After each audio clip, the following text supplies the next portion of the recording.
Oi, agora eu vou contar para você uma versão de um clássico mundial. Esse clássico tem várias versões. A primeira foi escrita em 1624, 400 anos atrás. Mas a versão que eu vou contar para você agora, ela foi escrita em 1812 pelos irmãos Grimm. E o clássico é A Bela Adormecida. Essa versão é a minha preferida, mas existe uma outra muito assustadora e eu vou contar para você num próximo vídeo. Então vamos começar? A Bela Adormecida. Era uma vez um rei e uma rainha que reinavam em um país muito distante, onde, naquela época, haviam fadas. Esse rei e essa rainha tinham muito dinheiro, muitas roupas finas para usar, muitas coisas boas para comer e beber e uma carruagem para passear todos os dias. Embora fossem casados há muitos anos, não tinham filhos, e esse fato os entristecia profundamente. Mas um dia, quando a rainha estava caminhando à beira de um rio, no fundo do jardim, ela viu um pobre peixinho que saltava para fora da água. Estava arfando e quase morto na ribanceira.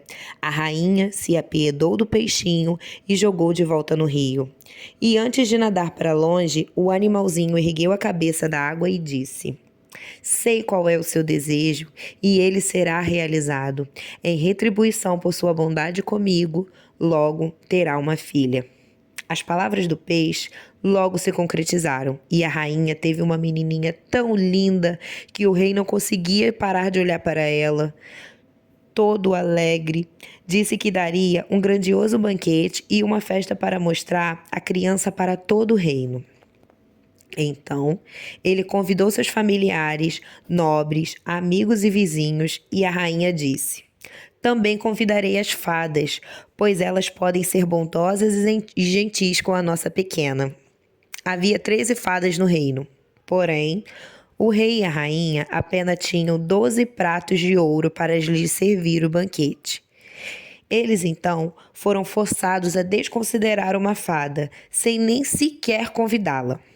As 12 fadas compareceram, cada uma com um chapéu vermelho e pontudo na cabeça, sapatos vermelhos de salto alto e uma longa varinha branca na mão.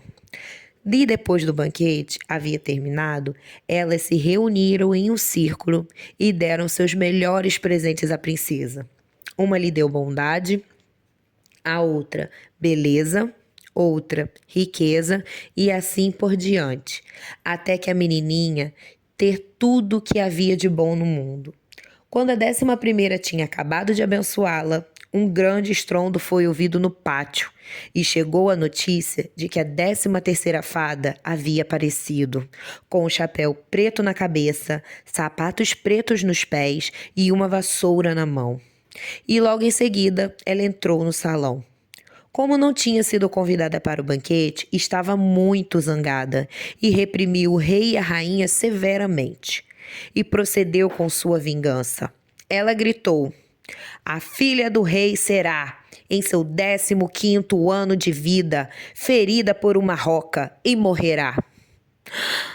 Então, a 12ª das fadas amistosas, que ainda não havia concedido uma dádiva, manifestou-se e disse que aquele desejo perverso deveria ser realizado, mas que ela poderia abrandar a sua maldade. Então, o seu presente foi que a filha do rei não morresse, e quando se ferisse na roca, apenas adormecesse por 100 anos. O rei, no entanto, ainda estava para salvar a sua querida filha da crueldade iminente. Então ordenou que todas as rocas do reino fossem levadas até o castelo e queimadas.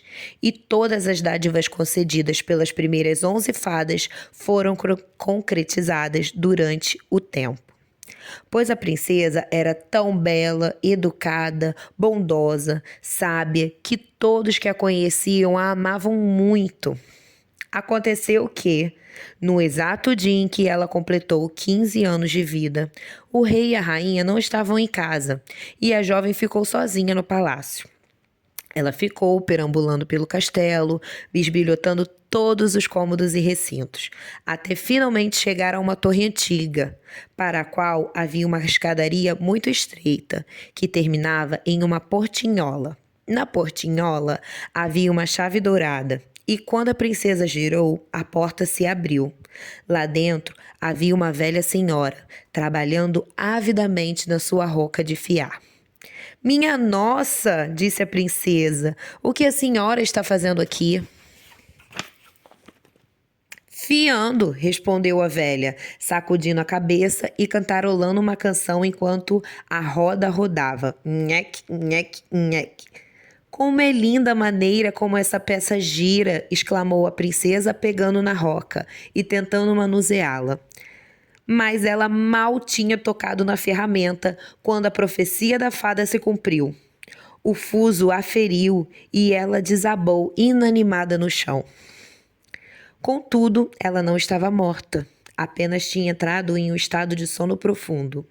O rei e a rainha, que tinham acabado de chegar em casa, bem como toda a sua corte, também adormeceram. Os cavalos nos estábulos, os cachorros no pátio, as pombas no telhado e até mesmo as moscas na parede. O fogo da lareira parou de queimar e dormiu. O espeto parou de girar. O ganso que nele estava fincado para o jantar do rei ficou imóvel e a cozinheira que estava naquele momento puxando seu ajudante pelos cabelos para lhe dar uma bronca, soltou e ambos caíram no sono. O mordomo, que estava disfarçadamente provando a cerveja, adormeceu com a jarra nos lábios e assim tudo foi paralisado e adormeceu profundamente. Uma cerca de espinhos logo se ergueu ao redor do palácio, e a cada ano que se passava, ficava cada vez mais espessa, até que, por fim, o velho palácio estava cercado e escondido, de modo que nem mesmo o telhado ou as chaminés podiam ser avistados. Mas correram notícias por toda a região da bela adormecida Rosicler, pois era assim que se chamava a filha do rei. Pois é, você pensou que era Bela, mas não, era Rosicler. De modo em que, de tempos em tempos, os filhos de vários reis foram até o castelo e tentaram penetrar o matagal para chegar. Esse feito, contudo, nenhum deles conseguiu cumprir, pois os espinhos e os arbustos os detinham, como se estivessem garras, e os rapazes ficavam presos e morriam de forma lamentável. Após muitos e muitos anos, o filho de um rei apareceu por aquela região. Um velho contou a ele a história do matagal e dos espinhos e do lindo palácio de Rosicler, que ficava atrás dele. E como uma princesa maravilhosa, lá jazia adormecida, juntamente com toda a sua corte. Ele também contou como havia ouvido do avô histórias de muitos e muitos príncipes que tinham ido até lá, tentando vencer o matagal, mas como todos haviam ficado presos e morridos. Então, o jovem príncipe disse: nada disso me afugentará. Irei e encontrarei essa linda princesa Rosicler. O velho tentou dissuadi-lo, mas ele estava determinado a ir. Naquele exato dia, os 100 anos da maldição se encerraram, e quando o príncipe chegou no matagal, não viu coisa nenhuma além de arbustos florescendo, pelos quais ele passou com total facilidade, e depois se fecharam, após a sua passagem, densos como nunca. Então ele finalmente chegou ao palácio, e na corte estavam os cachorros adormecidos, os cavalos estavam parados nos estábulos, e no telhado, pombos empoeirados dormiam profundamente, com as cabeças escondidas debaixo das asas. E quando ele entrou no palácio, as moscas estavam dormindo nas paredes. O espeto continuava imóvel. O mordomo segurava a jarra de cerveja junto aos lábios, prestes a tomar um gole. A criada estava sentada com uma galinha no colo, pronta para ser depenada. E a cozinheira ainda estava com a mão erguida, como se fosse bater no garoto. O jovem continuou em frente e tudo estava tão silencioso que ele podia ouvir a própria respiração. Até que, finalmente, ele chegou à antiga torre. Abriu a porta do pequeno cômodo no qual jazia Rosicler. E lá estava ela, dormindo profundamente num sofá perto da janela. Ela era tão linda que o príncipe não conseguia tirar os olhos dela. Então ele se abaixou e a beijou.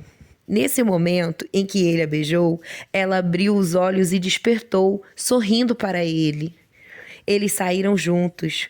Logo, o rei e a rainha também estavam acordados e toda a corte acordou.